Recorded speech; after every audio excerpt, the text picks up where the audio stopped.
comment on peut s'imaginer qu'en déshumanisant quelqu'un, on va l'amener à plus d'humanité?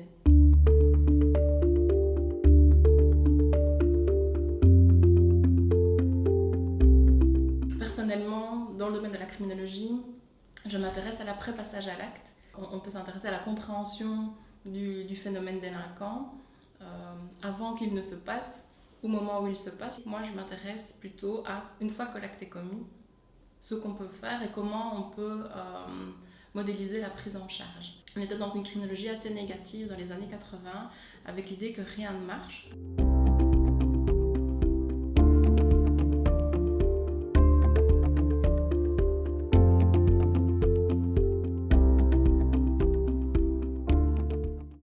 Ensuite, il y a eu un second mouvement qui était de se dire est-ce qu'on ne peut pas, au niveau individuel, prévenir un risque de récidive?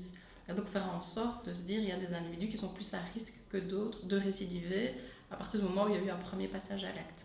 Donc là, on s'intéresse plus à l'individu, mais on s'intéresse à l'individu dans une idée finalement de protéger la société avant tout. Suite à ce deuxième modèle, on est aujourd'hui ça fait une dizaine d'années, plutôt du côté anglo-saxon, ça commence aussi à se développer du côté francophone. On tend à s'intéresser justement à l'humain, à la personne.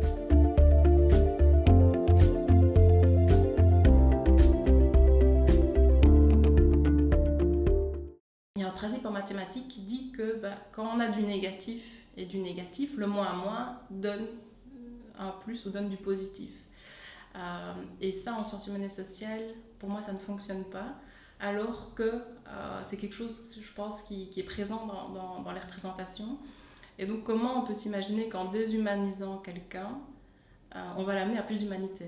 Même si cette personne a déshumanisé l'autre ou un objet à un moment donné, comment on peut imaginer qu'en la déshumanisant davantage, on va l'amener à plus d'humanité? Je suis occupée avec l'administration générale de l'aide à la jeunesse et le ministre de l'aide à la jeunesse du gouvernement wallon à repenser la prise en charge tant institutionnelle que pédagogique de la prise en charge des adolescents qui commettent des faits qualifiés d'infraction. Si on veut à un moment donné être dans un autre modèle de réhabilitation, on doit avoir l'appui des politiques et des administrations pour pouvoir, avec également les milieux de terrain, réfléchir à comment prendre en charge ces adolescents. Alors peut-être pas autrement, mais en tout cas différemment.